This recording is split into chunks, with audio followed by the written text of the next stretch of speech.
Hello and welcome to the video. 10 Nintendo Switch indie games I need to add to my collection. I want to add these games because I have a Nintendo Switch collection behind me. It's not the biggest collection in the world, but it is still a collection that I feel needs to have a few more indie games added to it. My collection is mostly first party Nintendo Switch games. I want to build on the collection a little bit and start adding independent studio games. When I talk about independent games, what I mean is they are usually smaller budget games that they are usually a little bit more creative than the average AAA game.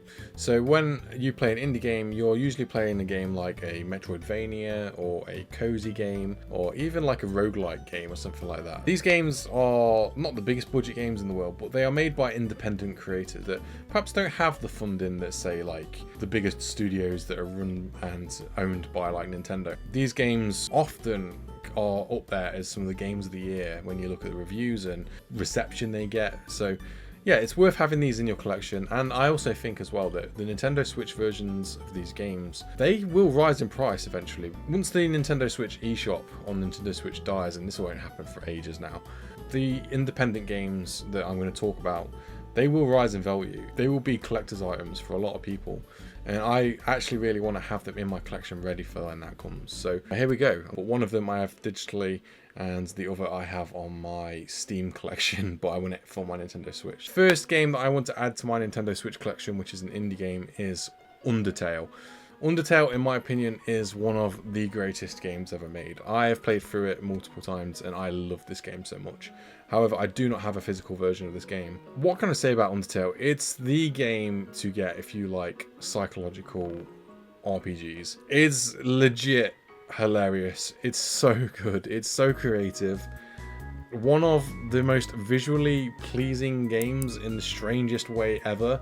It's like a take on old school NES style 2D graphics, but it works so well. It's almost like Earthbound, but a more mature version of Earthbound. It's got this like weird kind of fourth wall break-in style. It does just play really, really well, and I just love this game so much. Every playthrough of this game is different. It has like this mechanic where whenever you start a new file, it basically chooses like a level of strangeness. So every single time you play it, you're always going to see something new and different. There's 3 different ways to beat the game, and I won't spoil the game for you, but the more you play it, you'll kind of start to understand where these come from. Interesting game. Obviously, the character Sans, who is the most iconic character from the game, comes from this game, and obviously the soundtrack as well. I just cannot get over how good the soundtrack is in this game. Megalovania is a song that's been stuck in my head forever since I played the game. The main Undertale theme as well is some of the most emotional music you'll ever hear. Next game is Shovel Knight, and Shovel Knight is just, yeah, it's this game that everyone knows as being a bit of a cult classic now. It is a take on the old NES, SNES games of the era. It's obviously a modern version of those games. You've got the Treasure Trove collection where you can play all the different stories. I believe there's 4 different stories. Everyone who plays this game, they understand that they are playing an old school style Nintendo game. Like it's the old school NES, SNES platforming games. I think this is a very visually pleasing game, and it's cool if you're into that kind of like Dungeons and Dragons kind of style, because obviously it's a take on that. It's got this comedy style to it. Obviously the main character is literally a knight that holds a shovel and fights people with shovels. Was even in Smash, like as a trophy character. Next up is Stardew Valley. If you're an Animal Crossing fan, or if you like games like Harvest Moon, Stardew Valley is definitely right up your street, because Stardew Valley is basically a farming simulator. It's kind of been known as the best farming simulator since Animal Crossing. I've played it, and it's got this kind of like Harvest Moon pixelated HD feel to it. This game has a kind of social commentary to it as well, so it's got 2 stories. I won't spoil it for you if you haven't played it, because if you're looking to play this, just understand that this game might not be what you're expecting when it comes to a Harvest Simulator, because it's a game where you create relationships with the characters in the game and you go around and talk to people. Obviously you build your farm over time as well.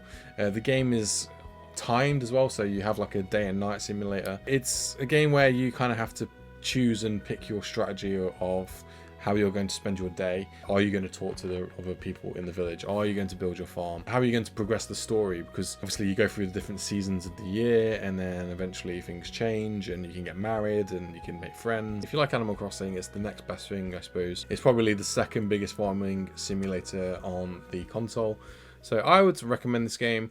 Next up is a game called Celeste. It's basically extremely brutal. Everything is kind of based on how good are you at button commands and skill, and how good are you at controls. Like, it's kind of a test of patience, this game. The more patient you are with the game, the better you'll be at it. Like that. Yeah, take your time with Celeste, because it's not the easiest of games. It is known for a story as well, and obviously Celeste is got this kind of like pixel feel to it. It's almost kind of reminds me of the kind of old school like games that you'd find on the internet, like mini clip flash games. That's kind of what I remember them as, and that's what Celeste reminds me of. It's like a flash game, but a little bit more obviously developed. Next up is a game called Cuphead. Now, Cuphead is a game that everyone seems to love. I've never played Cuphead myself. However, I have seen this game so many times. Cuphead is a game that is this like 2D shoot 'em up game, reminiscent of games like Contra, Galaga, or like kind of the, you know, side-scrolling shooting games. Cuphead is a game that has like this 1930s art style to it. It's got this like Saturday morning cartoon gameplay. Everything is hand-drawn as well. If you see the production of this game, it's really interesting to see how it was made, because it is like a game that was built on the idea of using actual real drawings and animating them into game form. And it looks really, really cool and really interesting. It's super creative. It's actually become a bit of a phenomenon because it's had like its own TV show and everything now on Netflix. I know it's really difficult, and I've seen people play this game online and do challenge modes where they fight the boss rushes and stuff like that. If you want just a great game to play that is designed to be difficult but also entertaining and a bit comedic, it's basically like the art style of Steamboat Willie but in game form. Is that the best way to explain it? Maybe, I don't know.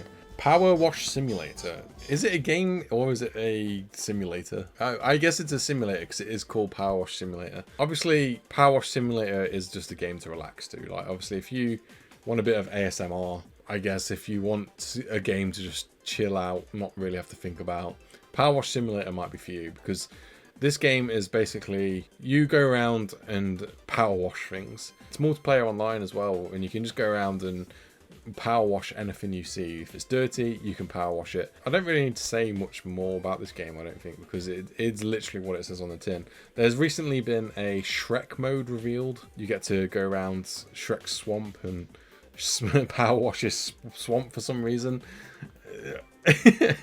Yeah, there's different maps and there's different gameplay modes, I guess.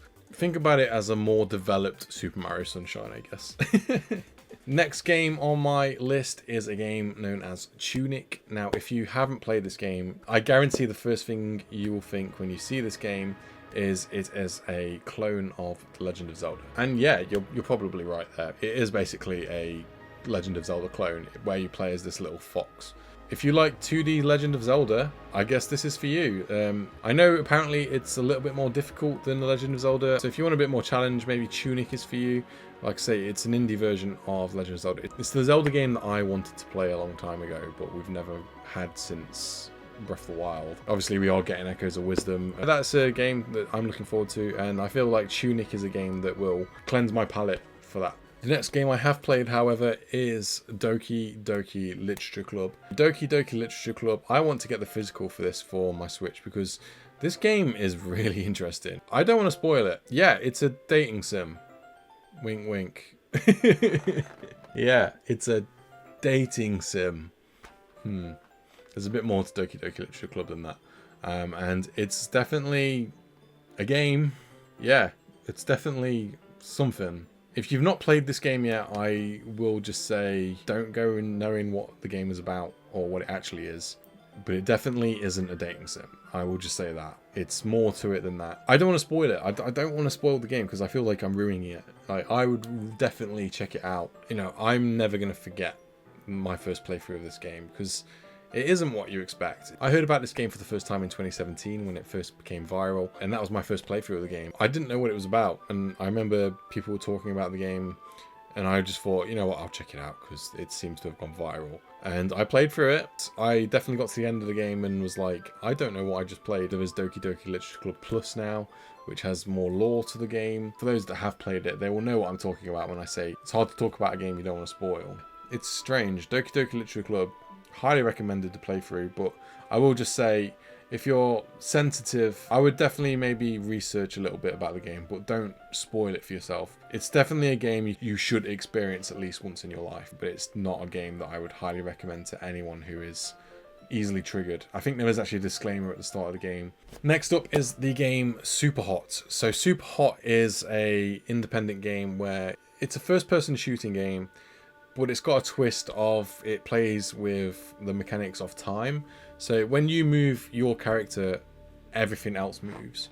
So the only time things move is when you move your character. So for example, if you're fighting an enemy, they can't move until you move your character. So it's like this time kind of thing. I think everything slightly moves. Everything is slowly moving at a very, very slow pace, just to keep you moving, I suppose. But yeah, this game is really, really interesting. There's also like this kind of behind the curtains story going on. Interesting scientific story in the background that is really cool. It's almost like the computer terminals in Fallout. There's like that kind of story going on. It's a lot of reading, but at the same time, it's actually a really interesting story as well. It's got this like puzzle style to it where you know, every level has a new twist and it's very creative. I highly recommend Super Hot. I played through it for the first time on the Xbox One years ago. I really enjoyed it. I thought it was a really fun little independent game, and I do actually really recommend it. It's visually pleasing, plays really well, and it's a great concept of a game. Like I say, the idea of things only move when you move your character is an interesting dynamic. Adds room for a lot of creative gameplay. So Super Hot. Really do recommend it. The final game I'm going to talk about on this list is a game known as Dead Cells. Dead Cells, again, is another Metroidvania game. It's roguelike and also almost very similar to Castlevania. It feels like Castlevania. There was even a Castlevania DLC added to this game. It's a game that's very highly inspired by games like Metroid and Castlevania. I've not played it myself, but I can see why people like this game, and I think it looks awesome. I need to add it to my collection. So yeah, I'm happy to play it. It's fast paced, obviously there's a lot of sword fighting gameplay in this game. It also reminds me of another independent game known as Hollow Knight. Hollow Knight is a game that you can play as well, but it reminds me of that, but it's more got that kind of like HD 2D gameplay. So it's kind of reminiscent of the old kind of Game Boy Advance style games, but has that kind of like modern twist to it. That's a game that I thought I would add to this list. Dead Cells, just purely because it seems to be a game that went viral and people really like this game. So yeah, I'll add it to my collection. I'm sorry if the information in this video is a bit jumbled. Like I say, I'm not the independent guy. I'm not the independent gamer. I need to play more indie games. Let me know in the comments if there's any other independent games that you would like me to talk about on Nintendo Switch. There's loads more out there for me to talk about, so do definitely talk to me in the comments about these games, because I want to know more about these independent games, indie games. Check out this video right here where I talk about 10 Nintendo Switch 2 games I think will be released in the life cycle of the Nintendo Switch 2. So that is a interesting idea, I think, an interesting video. I had a lot of fun making that video because obviously it's a prediction video and speculation, so do check out that video as well right here. I also make updates on my channel where I go out and buy Nintendo Switch games, so do check out those videos too. Make sure you like, comment and subscribe on this channel. I'm trying to get to 1,500 subscribers by the end of the year. It's completely free and puts a huge smile on my face every single time I see a subscriber, so thank you very much. I'll see you around. Bye!